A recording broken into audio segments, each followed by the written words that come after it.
መች ታውቅ ነበር?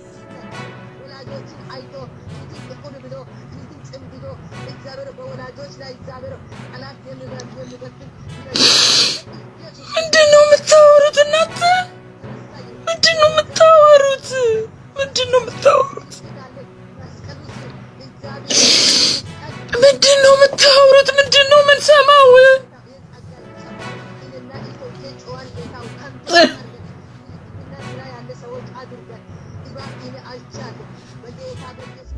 ጆሮ ያለው ሁሉ ይስማ። ዘመኑ ከፍቷልና ዋጁት። የማህበራዊና የመንፈሳዊ ፖለቲካ ውድቀት ሲጀምሩ የክርስቶስ ቤተክርስቲያን በከፍተኛ መልኩ ውጥረት ውስጥ አልፋለች። የሰው ልጅ አኗኗርም በክፋት እየተሞላ ሲሄድ እግዚአብሔር በጽድቅ ሊፈርድ መምጣቱ አይቀርም። ታዲያ ይህን ጉዳይ በአጽንኦት በድፍረት በመሆንም ግልጽ በሆነ መንገድ የእግዚአብሔር ሰው ኒክም መልእክቱን አጋርቷል። የተላለፈው መልእክት ምን ይመስላል የሚለውን እኛም በመረጃችን ይዘንላችኋል። በቆይታችሁ ታደምጡታላችሁ። አስከትለን የቤተክርስቲያን ያልተጠበቀ ውሳኔ ይፋ ሆነ። በኢትዮጵያ ቃለ ሕይወት ቤተክርስቲያን ላይ ለነቢያቶች ፈተና የሆነ ውሳኔ ተላልፏል። በየጊዜያቱ ራሳቸውን ነብይነን ሐዋርያንን በማለት የሚነሱ ነቢያቶችን ተከትሎ የቃለ ሕይወት ቤተክርስቲያን የማያዳግም መግለጫን አስተላልፋለች። የቤተክርስቲያኗ ውሳኔ ምን ይሆን? በመረጃችን ይዘናል። በቆይታችሁ ታደምጡታላችሁ። አስከትለን የሚሰማው ምን ጉድ ነው? የቤተክርስቲያን መስራችና ባለራዕይ ነብይ በሕግ ቁጥጥር ስር ዋለ።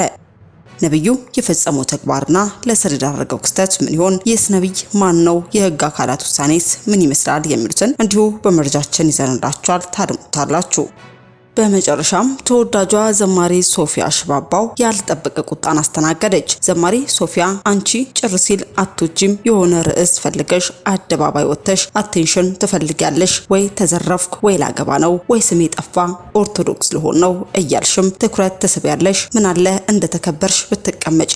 ሰሞኑ ደግሞ ተነስቶብሻል መንፈሳዊ እድገት ይህ አይደለም፣ የእግዚአብሔር ቤት ፕሮሞሽን አይፈልግም በማለትም እውነትን እንደ እግዚአብሔር ቃል ስትናገር የምናደምጣት የእግዚአብሔር ሴት ወንጌላዊት እጸገነት ለዘማሪ ሶፊያ ስሚኝ የምነግርሽ አለ በማለትም መልእክትን አጋርታለች። ወንጌላዊት እጸገነት ለዘማሪ ሶፊያ ቁጣን በተላበሰ አንደበት የተናገረችው ምን ይሆን? በቆይታችሁ ከአንደበቷ ታደምጡታላችሁ። እስከ መረጃው ፍጻሜ አብራችሁን ቆዩ።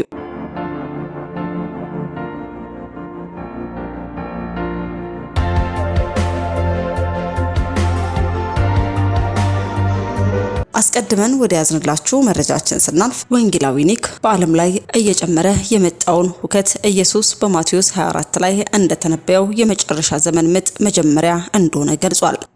በአገራት መካከል የሚደረጉ ጦርነቶች፣ ረሃብ፣ የመሬት መንቀጥቀጥና ነውጦች የዚህ የመጀመሪያ ደረጃ ምልክት ሲሆኑ የከፋው ወደፊት እንደሚመጣም ተናግሯል። ብዙ ክርስቲያኖች እንደ ትንቢት የሚቆጥሩትን የእስራኤል በ1948 ዳግም መወለድ እንደ ቁልፍ ምልክት በመጥቀስም የመጨረሻው ዘመን እንደተጀመረ ተናግሯል። ሆኖም ኒክ አማኞች ክርስቶስ ዛሬ ላይ እንደሚመለስ በማሰብ አሁኑኑ ዝግጁ ሆነው እንዲኖሩም ይናገራል። መዳንን ከገሃነም እንደሚያድን ርካሽ የህይወት ዋስትና አድርጎ መቁጠርን ይቃወማል። ሲኦል የሚያስፈራ ቢሆንም ኢየሱስ ግን በውበቱ ሰዎችን ሁሉ ይማርካል። ሙሉ እምነት ማለት እርሱን በፍጹም ልብ መውደድ፣ በራስ ከመመካት ይልቅ ሁሉንም ነገር ለእርሱ አሳልፎ መስጠትም ይገባናል። እውነተኛ መንፈሳዊ መነቃቃት በቅድሚያ ንስሐን ይሻል። አሜሪካ በኃጢአትና በመከፋፈል ረክሳ ለ250ኛ ዓመት በዓሏ ዋዜማ ላይ ትገኛለች። ኒክም ሀገሪቱ ጽድቅ ያልሆነውን በማስወገድ በእግዚአብሔር ፊት ቀጥ ብላ ለመቆም መንፈሳዊ የቤት ጽዳት እንድታደርግም ጥሪም አቅርቧል። በዚህ በንስሐ ሰዎች በግርግር ውስጥ ሆነው በቅዱሳት መጽሐፍ ሲጸኑ እውነተኛ መንፈሳዊነት መነቃቃትም ይስፋፋል በማለትም ኒክ ያለውን መልእክትም እንዲህ ባለ መልኩ አስተላልፏል። በተጨማሪም ለአሜሪካም የንስሐ ጊዜ እንዲሆንም መልእክቱንም አጋርቷል። አስከትለን ወደ ያዝንላችሁ መረጃችን ስናልፍ ቤተክርስቲያን ያልተጠበቀ ውሳኔን ይፋ አድርጋለች። በኢትዮጵያ ቃለ ሕይወት ቤተክርስቲያን ላይ ለነቢያቶች ፈተና የሆነ ውሳኔም ተላልፏል። ልትሄዱና ፍሬ ልታፈሩ ፍሬያችሁም ሊኖር ሾምኳችሁ። ዮሐንስ ወንጌል ምዕራፍ 15 ቁጥር 16። ከእግዚአብሔር ከአባታችን ከጌታ ከኢየሱስ ክርስቶስ ጸጋና ሰላም ለእናንተ ይሁን። ጉዳዩ ቤተክርስቲያንን ከሐሰተኞች የመጠበቅ ጥሪ ለማስተላለፍ ይሆናል።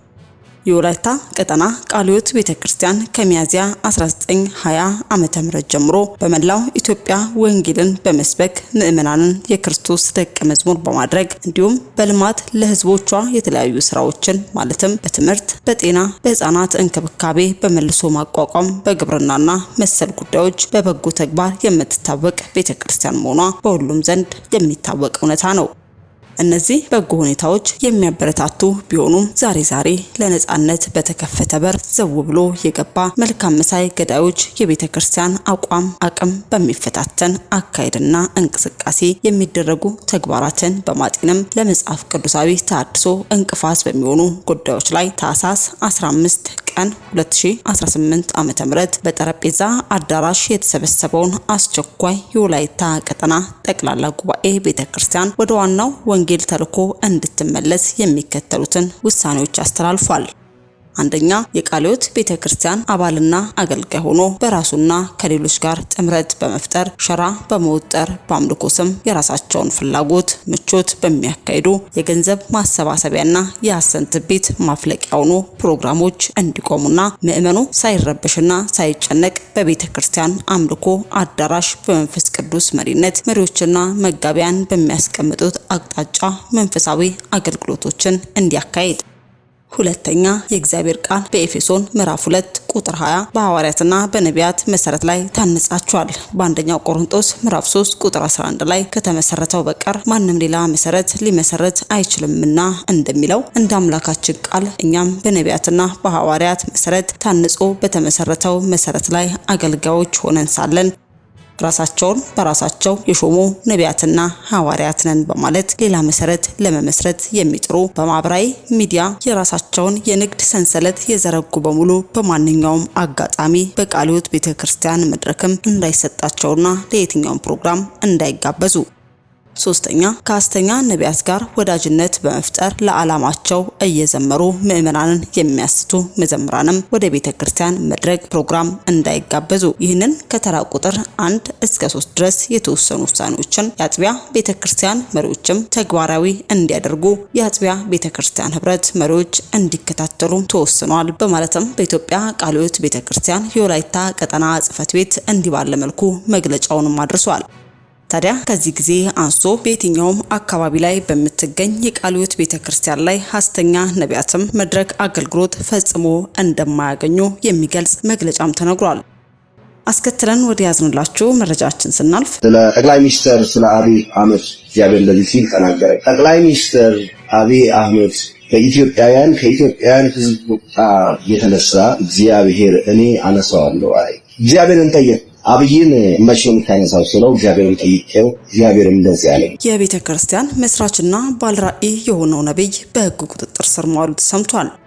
ከኢትዮጵያ ቁጣ የተነሳ እግዚአብሔር አብይ አህመድን ከኔ መሪነት አነሳዋለሁ አለኝ፣ በአብይ አህመድ ቦታ ሌላ መሪ አስቀምጣለሁ ብሎኛል በማለት ህዝቡ በመንግስት ላይ እምነት እንዳይኖረውና በመካከል ጥርጣሬ በሚፈጠር መተማመን እንዳይኖር ሁከት ሊቀሰቀስ በሚችል ሁኔታ በትንቢት ስም የጥላቻ መርዙን ሲነዛ የነበረው ሐሰተኛ ነቢይ ታምራት ጌታቸው የተባለ ሲፈለግ የቆየ ቢሆንም ከተሰወረበት በኦሮሚያ ክልል በሻሸመኔ ፖሊስ ብርቱ ክትትል በሕግ ቁጥጥር ስር ውሏል።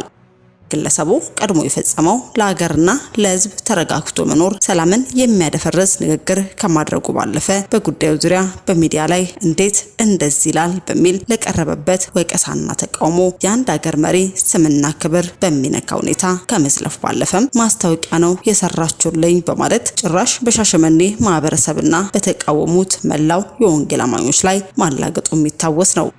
ይህንን እኛም አስቀድመን በሚዲያችን አጋርተናችሁ ነበር። በመሆኑ የኦሮሚያ የጸጥታ አካላትና የሻሸመኔ ፖሊስ ግለሰቡ ላይም አግባብ ያለውን ህጋዊ እርምጃና እሱንም ሌሎቹንም መሰል ወንጀሎች ሊፈጽሙ ያሉትን በሚያስተምር ሁኔታ ተገቢውን ህጋዊ ውሳኔ እንዲያገኝና እንዲያደርጉም በአጽንኦት እያልን ስለ ጉዳዩ እስከ መጨረሻው ተከታትለን የምናደርሳችሁ መሆኑን እየገለጽን የኦሮሚያ ክልል የምስራቅ አርሲ የሻሸመኔ የጸጥታ አካላት በጉዳዩ በወሰዳችሁት የህግ እርምጃ ምስጋና ይገባቸዋል። ግለሰቡ ከፍተኛ ገንዘብ በመመደብ ከህግ ተጠያቂነት ከእስር ቤት ለመውጣት በጓደኞቹ በኩልም ከፍተኛ ሩጫ እየተደረገ እንዳለ ታማኝ መረጃም ደርሶናል። ከፍተኛ ጥንቃቄ እንዲደረግ ከወዲሁም ለማሳሰብ እንወዳለን።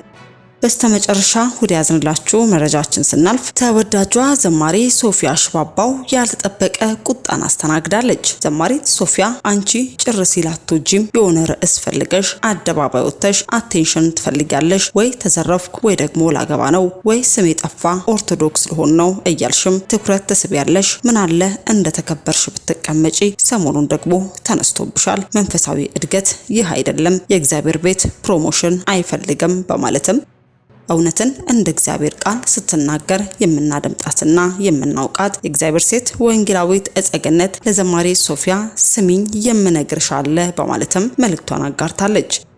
ወንጌላዊት እጸገነት ለዘማሪ ሶፊያ ቁጣን በተላበሰ አንደበት የተናገረችው ምን ይሆን? ከአንደበቷ እንድታደምጡ ስጋበዝን። ከኢትዮጵያዊ ማንነት አንጻር በየትኛው ሞራል ትራምፕን እናማለን? በየትኛው ሞራል ነጭ ዘረኛ ነው እንላለን? አንተ በገዛ ወንድም ላይ ዘረኝነት እየተጫወትክ ማለት ነው። ቀድሞውንስ እንደ ክርስቲያን እግዚአብሔር ወደዚች ምድር ሲልከን ወንጌል ልንሰብክ እንጂ ለምቾት አልነበረም። እንደ ክርስቲያን እዚህ ሀገር ግን መተን ክርስቲያኑ በተለይ አማኙ ሁሉም የሚሯሯጠው ለምንድን ነው? ለትርፍ፣ ለምቾት፣ ገንዘብ ለማግኘት። ወደ ዓለም ሂዱ ወንጌልን ስበኩ ትልቁን ተልኮ እረስተን ማለት ነው። ሁሉም ደግሞ አንድ ነገር ልናገር፣ አሜሪካ ያለ ኢትዮጵያዊ ስደተኛ አይደለም። አገሩ በሙቀት የሚኖር እንደውም ሀብታሙ ነው ወደ አሜሪካ የመጣው። ድሃውማ እዛ እየተሰቃየ ነው በዘረኝነት ጦስ። አሜሪካ ማን ነው በስደት የመጣ? ለድሎትና ለምቾት የሀብታም ልጅ ነው። ሀብታሞች ናቸው በገንዘብ በምን ብለው አሜሪካ የሚመጡት። እንደው በኋላ በዚህ በዲቪ ሆነ እንጂ ብዙ አሜሪካን ያለ ኢትዮጵያዊ ኢትዮጵያ ውስጥ ጥሩ ኑሮ የሚኖር ነው። እግዚአብሔር ይድረስልን። ከዚህ ከዋናው መልእክቴ ጋር በተያያዘ ማለት ነው እንግዲህ የመንፈሳዊ እድገት ዋናው የቃሉን ወተት ተመኙ ይላል አይደለ? የእግዚአብሔር ቃል ነው የሚያሳድገው፣ ጸሎት ነው የሚያሳድገው። መንፈሳዊ እድገት የሚያመጣው ምንድነው በሚለው መንፈሳዊ እድገት ደግሞ የዳነ ሰው ያድጋል። አሁን ድኖ ሳያድግ የተቀመጠ ክርስቲያን ነው የበዛው። ሳያድግ ሳይለወጥ ማለት ነው። ማደግ ማለት ደግሞ በመንፈሳዊ ነገር ነው ምናድገው ማለት ነው። ቅድም እንደጠቀስኩት አንድ ጥቅስ ልጨምርላችሁ። በአንደኛ ቆሮንቶስ 3:3 ላይ ገና ስጋውያን ናችሁ፣ እስካሁን ድረስ ገና አትችሉም፣ ቅናትና ክርክር ስለሚገኝባችሁ ስጋውያን መሆናችሁ አይደላችሁ ምን? እንደ ሰው ልማድስ አትመላለሱምን? የመንፈሳዊ እድገት ትልቁ አለማደጋችን ምልክቱ በስጋ መመላለሳችን ነው። በስጋ ማሰባችን ነው። ባሮጌ ባህሪ መገለጣችን ነው። ኩርፊያ እናንተ የሚያኮርፉ ፓስተሮች አሉ። ከመንጋው ጋር ተኮራርፈው የተቀመጡ ፓስተሮች አሉ። ጠዋት ሰላም ሳይሉ ልጥጥ ብለው ገብተው ቀጥታ ወደ ስብከት የሚገቡ ፓስተር አለ። አንተ የምታኮርፍ ፓስተር ሆይ መንጋው ኩርፊያ አይገባውም። አባት እንዴት ልጆቹን ያኮርፋል? ኩርፊያ። ይሄ ደግሞ ምንድነው ካላችሁኝ የመንፈሳዊ እድገት መጫጫት። በመንፈስ ያላደገ ፓስተር ያኮርፋል። በስጋ ማሰብ ነው ወንድም ማለት። እንዴት ነው ፓስተር የሚያኮርፈው? እኔ እንዴት ያኮርፋል አባት ልጁን? ኧረ እባካችሁ። የመንፈሳዊ እድገት በነገራችን ላይ አሁን ካለው ይሄ ከተናገርኩት የሆነ ካለው በተለይ በቤተክርስቲያን አካባቢ በአማኞች ቤተክርስቲያን አካባቢ ትልቁ እየጎዳን ያለው ነገር መንፈሳዊ እድገት ላይ ትኩረት አልተሰጠም። አንድ ሰው ይድናል፣ ይመጣል፣ ቤተክርስቲያን ይቀመጣል። ግፋቢል የሚማረው ደህንነት ደቀ መዝሙር ይማርና ይጠመቃል። ከዛ በኋላ ተከታትሎ የሚያስተምረው የለም። የኛ ቤተክርስቲያን ምን ማለት እንደሆነ ታውቃላችሁ? ከአንደኛ እስከ 12ኛ ክፍል አንድ ላይ ገጭ። ምንድነው ነገሩ?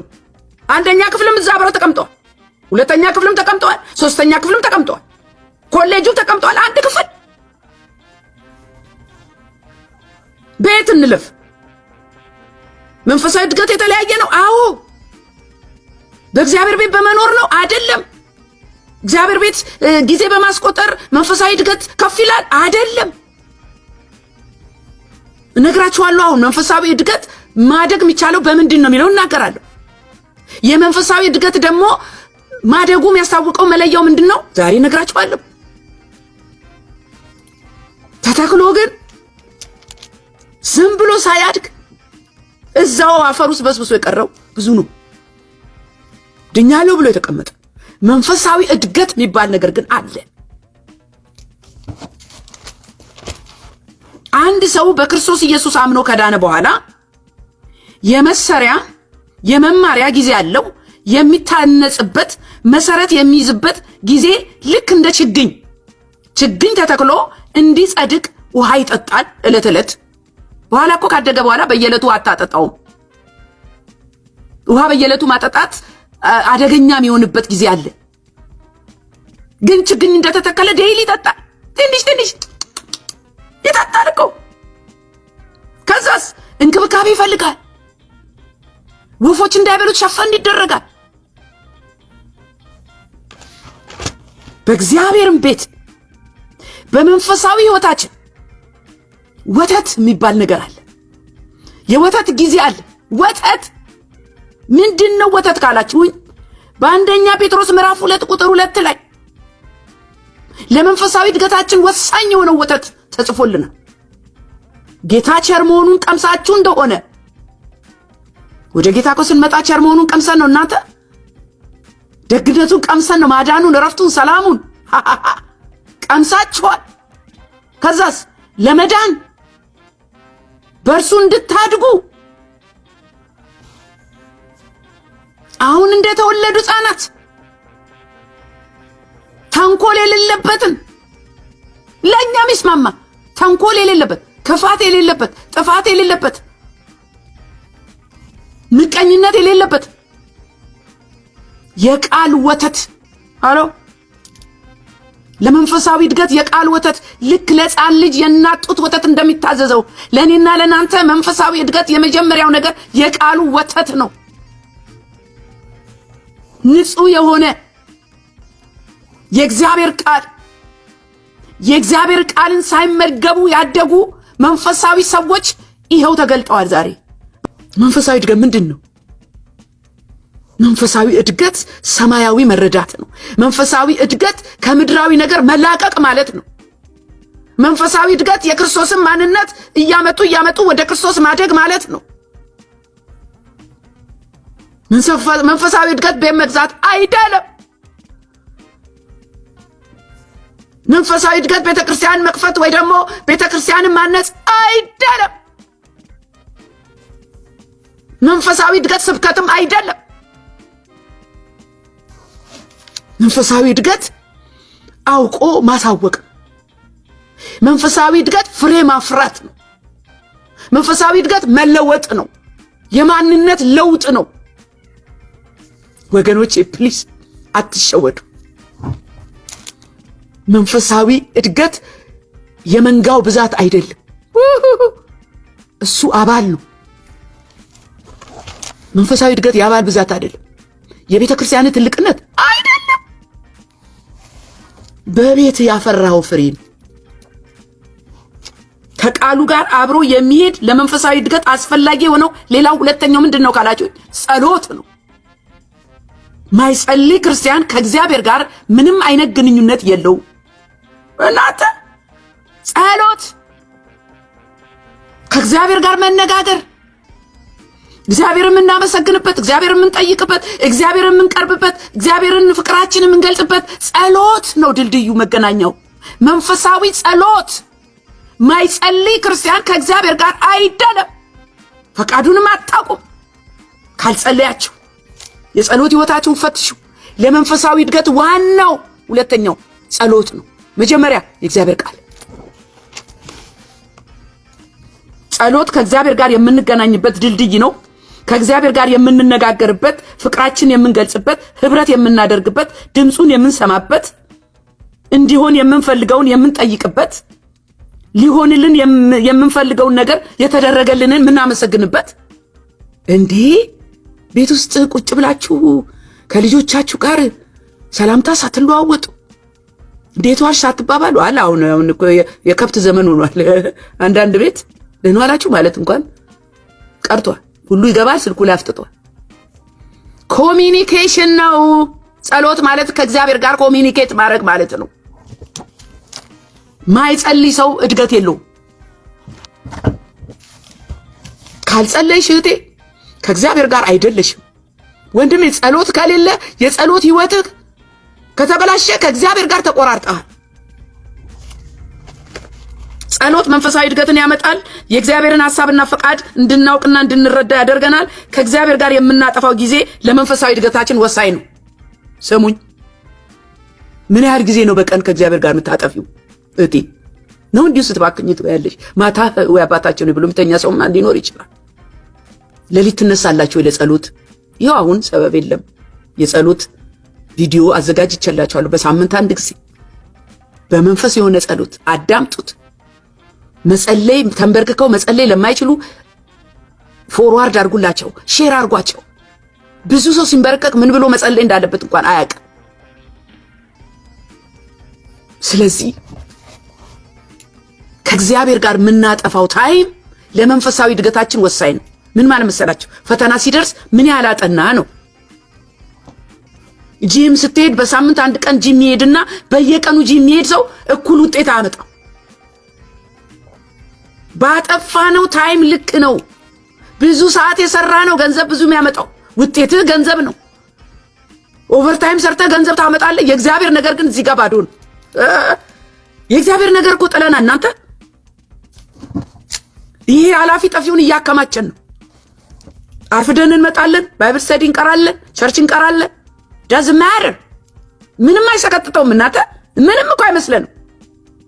ከእግዚአብሔር ጋር የምናጠፋውን ጊዜ መጀመሪያ ቡጭቅ አድርገን የምንወስደው ሌላ ነገር ተራ ነገር ሲመጣ መጀመሪያ ቡጭቅ ብሎ የሚቀረው ያለምንም ጊልቲነት ምንም አይሰማንም እኮ።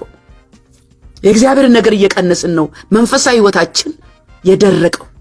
የእግዚአብሔርን ነገር እየቀነስን ነው ያለምን ነገር እያበረታን ነው መንፈሳዊ ነገራችን የቀጨጨው።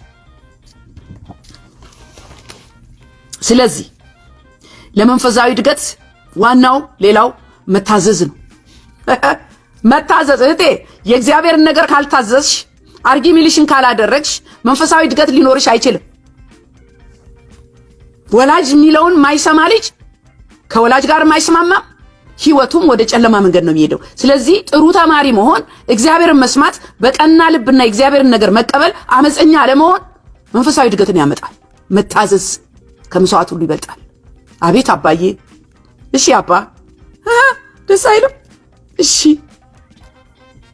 የላይኛይቱ ጥበብ እሺ ባይ ገር ታራቂ ናት ይላል። እሺ በእግዚአብሔር ፊት እሺ፣ ለእግዚአብሔር ነገር እሺ፣ መስዋዕት መክፈል መንፈሳዊ እድገት የሚያመጣው። ይህኛውን ነገር ቁጭ አድርጎ የእግዚአብሔርን ብድግ፣ ያለኛውን ተወት አድርጎ የእግዚአብሔርን ብድግ፣ የሰውኛውን ነገር ጣል አድርጎ የእግዚአብሔርን ነገር ያዝ። ያ እድገት ያመጣል፣ ወደ እግዚአብሔር ያቀርበናል። አለዚያ ወገኖቼ ሳናቀው ከእግዚአብሔር ርቀን መንፈሳዊ ህይወታችን በቁም ይሞታል፣ ጸጥ ይላል። በቃ አሁን ብዙ ክርስቲያን በቁም ሞቷል። መንፈሳዊ ነገራችን ጸጥ ብሏል። በፊት እንኳን እንደው በአምልኮ በምናምን ታታልሉታላችሁ። አሁን እኮ አምልኮ ራሱ ብድግ የሚያደርገው ሰው ጥቂት ነው። መንፈሳዊ ድርቀት ይዞናል። ያለምንም ማንገራገር መቀበል ያለብን ነገር መንፈሳዊ ድርቀት ይዞናል። ይነገረናል፣ አንሰማም።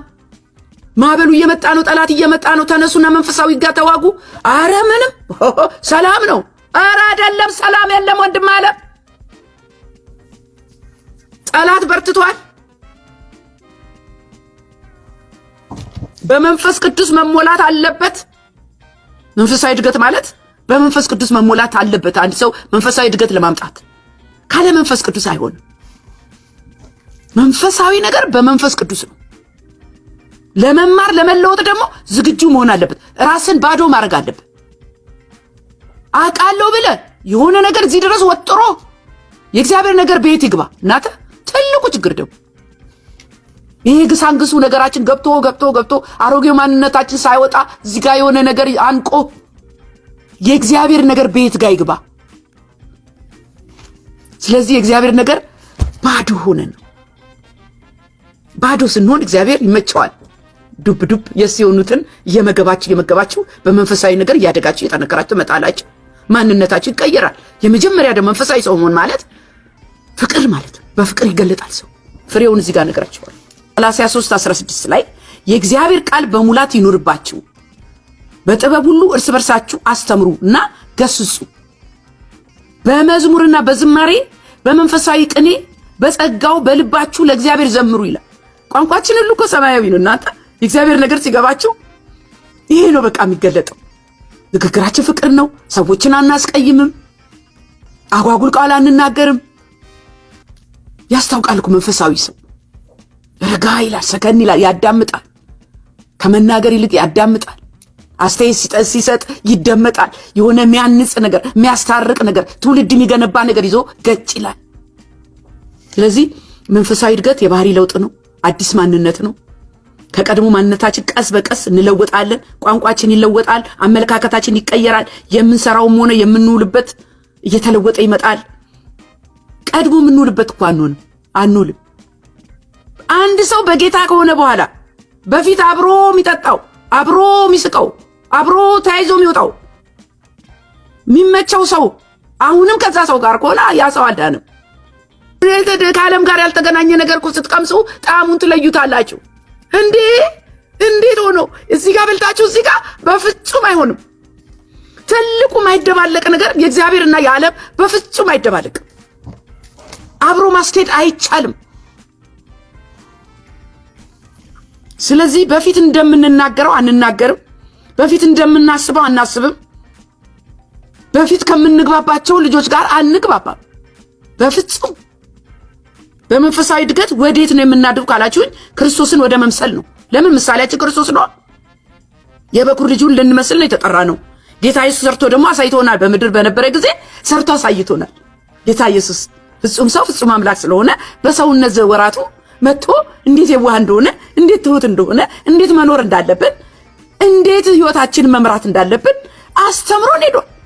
እኛ አብረን ባንኖርም እንደ ደቀ መዛሙርቱ ተጽፎልናል። መንፈስ ቅዱስም ገልጦልናል። እንዴት ነው ክርስቲያን በዚህ መንገድ የተገለጠውና እንደዚህ የውርደት ዘመን ይሆነብን? እንዴት ነው? እግዚአብሔርን ስለማናገለግል ስለ መንፈሳዊ እድገት፣ ስለ መገለጥ፣ ስለ ጸጋ እና ስለ ኃይል፣ ስለ መቀባት አይደለም ዘንድሮ እየተማርን ያለን። እግዚአብሔርን ማገልገል እንዴት ትልቅ ነገር እንደሆነ የሚሰብካችሁ ሰው አለ? አሁን የሚያስጎመጃችሁ ሰው አለ? እግዚአብሔርን ለማገልገል እያነቃቃችሁ ወይኔ እኔም አገልጋይ ልሁን የሚያስብል ሰው አለ? በመገለጥ የሚያስጎመጃችሁ ሰው አለ? ሰማይ ደርሼ የመጣው አቤት ጌታን እኮ ስትቀርቡት እንደዚህ ይገለጥላችሁና ወደ ሰማይ ትሄዱና እንደዚህ ይሆናል ብሎ የሚያስጎመጃችሁ ሰው አለ? የለም እኮ። ምናችሁን አይተን እንቅና? ምናችሁን አይተን እንጎምጅ? ምናችሁን አይቶ ይሄ መንጋ ይማረክ? ትዕቢታችሁን ካልሆነ በስተቀር፣ ምድራዊ ነገራችሁን ካልሆነ በስተቀር ይኸው ለምድራዊውም እየተከተሏችሁ ያሉት ፍሬያችሁ እሱ ነው። የቀናውን መንገድ የሚያሳይ የእግዚአብሔርን ነገር እንደሚበልጥ ሳይሆን እንደማያዋጣ በተግባር እያሳዩን ነው። አሁን እኮ አያዋጣም ነው የእግዚአብሔር ነገር። እንዴ ስራሽን ትተሽ እየሰራሽ እኮ ማገልገል ትችያለሽ።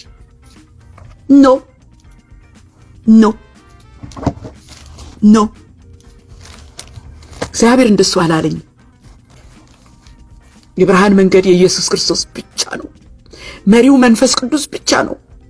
የሰው ምሪት ወደ ገደል ነው የሚወስዳችሁ። እባካችሁ ተጠንቀቁ። ከሰው ምክር ተጠንቀቁ። ከእግዚአብሔር ጋር ተማከሩ። እግዚአብሔር መልስ አለው፣ በቃሉ ይናገራል። ፕሊዝ ይሄ እኔ ምክር ነው። የእግዚአብሔር ልጆች የከበረውን ጥለው የዓለምን ከንቱ ነገር መርጠዋል። ትውልድ ፈርሶ ህንፃ ገንብተዋል። መንጋው በክርስቶስ ወንጌል አልታነጸም። የሚያሳድገውን እየተመገበ አይደለም። በአንድ ክፍል ውስጥ እንዳልኩት ከአንደኛ ክፍል እስከ 12ኛ ክፍል ኮሌጅም ተማሪ ሊሆን ይችላል። በአንድ ክፍል ውስጥ ቁጭ ብለናል። ይሄ እንዴት እንደሚሆን እናንተ ንገሩኝ። ሁሉ ሳይማር አስተማሪ መሆን ይፈልጋል። አስተማሪው ራሱ ከላይ የሚያስተምረው የለም፣ የሚመክረው የለም። ራሱ መክሮ ራሱ ገጭ ብሏል። ከእግዚአብሔር ጋር ያለው ግንኙነት ዲስኮኔክትድ ነው። መንፈሳዊ ነገር አይደለም እያየን ያለ ነው በዚህ ዘመን። መንፈሳዊ እድገት ተገድቧል። ማለፊያ የለም። አያልፉም ወይ አያሳልፉም ከፊት ያሉት። ሃሎ ትልቁ የቸገረን ነገር ወይ አያልፉም ወይ አያሳልፉም። ግርግዳ ሆኗል ከፊት። ይህንን ደግሞ በትክክል እግዚአብሔር በህልም ያሳይቶኛል። ትልልቅ ፓስተሮች ግርግዳ ፊት ለፊት ቆመዋል። ከኋላው ደግሞ መንጋው ፊቱን ወደ እነሱ አዙሯል። ከፓስተሮቹ ፊት ትልቅ ግርግዳ አለ። መንጋው እንዲህ እንጠራራ ከግድግዳው አሻግሮ ለማየት። አሻግረን ብናይ እኮ ጌታ ያዘጋጀው ብዙ ነገር አለ። አሻግረን ብናይ እኮ ብዙ የምንቀበለው ነገር አለ። እልፍ የምንለው ነገር አለ። ሰማያዊ ነገር አለ። መንፈሳዊ ነገር አለ። እለት ያንኑ ይመግቡናል። ያንኑ ጨው የሌለውን ጣዕም የማይሰጠውን ማሩ ያለቀውን እንዲሁ ስና ያንኑ ወንጌል በኃይልና በስልጣን በእውነት በድፍረት ይሰበካል። ኢየሱስ ያድናል። ጌታ ይመጣል ወገኖቼ። የዛሬ መልእክት ይሄ ነው። ባካችሁ ሼር እና ሰብስክራይብ አድርጉልኝ። ውድ የሻሎም ቲዩብ አድማጭና ተመልካቾቻችን ለሰዓቱ የያዝንላችሁ መረጃ ያደመጣችሁትን ይመስል ነበር። በሌላ አዳዲስ መረጃ እስከምንገናኝ መልካም ቆይታ